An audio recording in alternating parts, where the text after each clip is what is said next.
La meningitis es una patología infrecuente, pero extremadamente grave y con alta morbimortalidad asociada. Como programa de medicina de urgencia y emergencia de la Universidad San Sebastián, los invitamos a profundizar en el tema con esta serie de videoclases. Los dejo con el doctor Álvaro Venegas. Hola, buenas tardes. Yo soy el doctor Álvaro Venegas, residente del programa de urgencia y emergencia de la Universidad San Sebastián.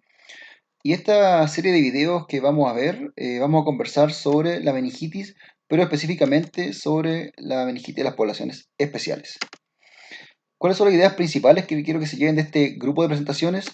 Es que vamos a conocer las poblaciones de riesgo, hay que saber cuáles son, porque son en este grupo en el cual podemos cometer más errores y se nos pueden pasar este tipo de patologías. Entender que el espectro de microorganismos es mayor y que eso va a diferenciarnos en el tratamiento antibiótico.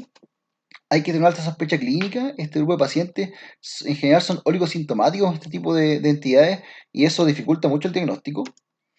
Eso nos va a gatillar un manejo precoz. Y esto es fundamental para mejorar el pronóstico del paciente o tener un buen outcome. Y debemos involucrar al equipo correspondiente dependiendo del grupo en el que estemos hablando. Esto puede ser hematología, oncología, infectología, hasta ginecología, dependiendo si hablamos en el caso de eso de una paciente embarazada. Cuando hablamos de poblaciones de riesgo, nos referimos principalmente a los adultos mayores, los pacientes inmunosuprimidos, las pacientes embarazadas, los pacientes pediátricos y los viajeros frecuentes, porque este grupo se expone a mayor cantidad de microorganismos a los cuales no estamos expuestos habitualmente. En este primer video nos vamos a enfocar en la meningitis en el adulto mayor. La meningitis en el adulto mayor tiene una mortalidad que es más alta que la población joven. Se describe hasta un 20% de mortalidad a pesar de un buen tratamiento antibiótico. Y esto ocurre porque en general estas poblaciones son oligosintomáticos. Por un lado, tienen mayor riesgo de tener patologías que son confundentes. ¿A qué me refiero con esto? Pacientes con fiebre y compromiso de conciencia pueden tener una infección urinaria, una neumonía o una meningitis. Entonces, a veces es difícil hacer la diferencia y a veces podemos nosotros realizar exámenes de más o exámenes de menos si no tenemos esto bastante claro. El espectro de microorganismos también cambia. En general, el paciente adulto mayor es mucho más frecuente la meningitis por bacterias y eso le da una mortalidad asociada. Y además, este tipo de infecciones son con mayor frecuencia resistentes a antibióticos, porque son pacientes que han estado expuestos a antibióticos previamente, tienen más comorbilidades, han estado hospitalizados, más frecuentemente se le hacen procedimientos invasivos, lo cual crea una mayor resistencia antibiótica a los microorganismos los cuales estos se infectan. Con respecto a los gérmenes, el principal sigue siendo Streptococcus pneumoniae, igual que la población joven, pero en segundo lugar aparece la Listeria monocytogenes, que es importante porque el tratamiento que nosotros hacemos habitualmente con ceftriaxona o ceftaxima, la meningitis en el paciente joven, no tiene, la Listeria monocytogenes es resistente o no es cubierto por este tipo de antibiótico. Por tanto, aquí es fundamental conocerlo porque el tratamiento empírico va a ser agregar ampicilina a este grupo de pacientes. En tercer lugar, aparecen los bacilos gram negativos que están más asociados a procedimientos invasivos o infecciones de otro foco que en el adulto mayor hacen bacteriemia y llegan a ser meningitis secundaria. Cuarto lugar, Streptococcus galactiae. Quinto lugar, recién aparece la Neisseria meningitis, que es la segundo lugar en el paciente adulto joven. Y finalmente aparece la Aminophilus influenzae, que es mucho menos frecuente. ¿Por qué se infectan más los adultos mayores? Vamos a hablar primero de la inmunosenescencia, que es esta disminución de la inmunidad, la función de la función inmune por el envejecimiento. Es algo fisiológico, es algo por la edad, pero eso no por eso le quita peso o le quita relevancia con respecto a las infecciones. Y ocurre que hay una disminución de la inmunidad tanto humoral como celular, y eso provoca mayor riesgo de infecciones por gérmenes que no son tan habituales. Por otro lado, el paciente adulto mayor tiene más prevalencia de enfermedades como diabetes, enfermedad crónica, enfermedades hepáticas, hipertensión. Además, hacen más infecciones como neumonias, hace infecciones urinarias, lo cual hace mayor riesgo de bacteriemia o que estén en tratamiento antibiótico reciente, lo cual le da resistencia antibiótica y eso hace que sean pacientes más complejos.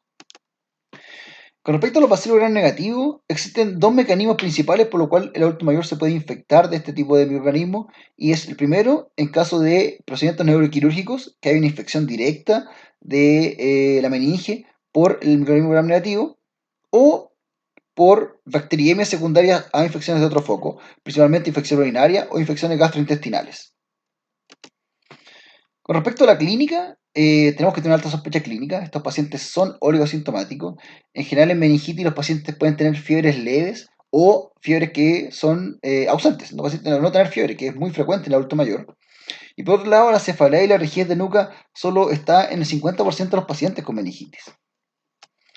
En el mismo sentido, hay una revisión sistemática basada en la evidencia que identificó los síntomas, los signos y síntomas de los adultos mayores y encontraron que ningún síntoma es sensible en específico por sí solo para confirmar o descartar el diagnóstico, pero se dieron cuenta que de los pacientes con meningitis, al menos tenía uno, del 100% tenía al menos uno de estos tres síntomas, o fiebre, o rigidez de nuca, o alteración de conciencia. Por tanto, basta uno de estos síntomas para que nosotros tengamos la meningitis aún dando vueltas en nuestra cabeza. Y si el paciente no tiene ninguno de estos tres síntomas, la meningitis es un diagnóstico muy poco probable. Pero nunca debemos olvidarnos que existe el cuadro de cefalea, motivo de consulta de cefalea. Y un paciente adulto mayor con cefalea siempre va a requerir exámenes, siempre va a requerir una neuroimagen. Y finalmente, si no encontramos la causa, puede que te requiera una punción lumbar y ahí este paciente entraría nuevamente al track de la sospecha de meningitis. Cuando tenemos esta sospecha clínica, el único examen útil con una alta sensibilidad y alta especificidad que nos puede descartar o confirmar el diagnóstico es la punción lumbar. Y es un procedimiento que nosotros tenemos que saber hacer, que tenemos que tener claro cómo realizarlo y que todo hospital de mediana o alta complejidad debe tener el laboratorio para poder procesarlo. Y de esta forma nosotros vamos a tener un líquido que, como dijimos, en el adulto mayor más frecuentemente encontramos infecciones meningias bacterianas. Por tanto, lo que vamos a esperar en ese líquido, en ese citoquímico, va a ser mucho glóbulo blanco, mucha proteinorraquia, que nos lleve a, nos oriente a una infección bacteriana. Esta tablita resumen del tipo de líquido que nosotros encontramos según el tipo de microorganismo que lo provoca la cuadro meningio. Si nosotros vemos lo que nosotros esperaríamos en un paciente adulto mayor con meningitis, es una meningitis bacteriana con glóbulos blancos elevados, predominio de polimorfos nucleares, una hipoglucorraquia, una hiperproteinorraquia, pero también podemos encontrarnos con líquidos que son un poco anodinos. Y cuando nosotros tenemos este tipo de líquidos, nosotros vamos a esperar vamos a dejar el tratamiento empírico, cetaxona ampicilina probablemente, o si pensamos en atención a salud, meropenem en banco. Vamos a mirar la tinción de Gram, que es un examen que se va a mirar dirigidamente el líquido y ver si se pueden visualizar bacterias. Y cuando tenemos una punción, un líquido citoquímico que es muy bacteriano, muy inflamatorio, hasta el 70% de las veces vamos a encontrar o vamos a identificar un germen o un microorganismo en esta tinción de Gram, que puede ser un coco bacilo gram positivo, que nos orienta a la histeria, un diplococo gram negativo, que nos orienta a iniciar meningitis, un cocobacilo gram negativo que nos oriente a Aminophilus influenzae. Pero si nosotros tenemos un líquido que es inflamatorio pero no categórico de bacteriano y la tinción de gram está negativo, no hay que suspender el antibiótico, hay que esperar los cultivos. Y por otro lado, es razonable en este grupo de pacientes pedir exámenes para hongos, por ejemplo, tinción china, o pedir exámenes para descartar tuberculosis como etiología del cuadro meningio. Cuando hablamos de tratamiento, el tratamiento antibiótico es más o menos parecido que el del adulto joven, pero no tenemos que cubrir gérmenes como listeria. Y cuando hablamos de Streptococcus pneumoniae, el tratamiento es por día 14 días. Para listeria, Streptococcus lactea o Bacillus gram negativos es por 14 a 28 días. Y Neisseria meningitis es por menos de 7 días. Es un germen que produce una alta mortalidad, pero que responde bastante bien al tratamiento cuando el pronóstico es favorable. Y esto es fundamental. En el adulto mayor es fundamental la vacunación. ¿Por qué? Porque la vacuna contra el Streptococcus pneumoniae ha demostrado una reducción del 56 al 81% para enfermedades invasivas. Y entre estas está la neumonía y está la meningitis. Por tanto, es fundamental la vacunación en los pacientes mayores de 65 años.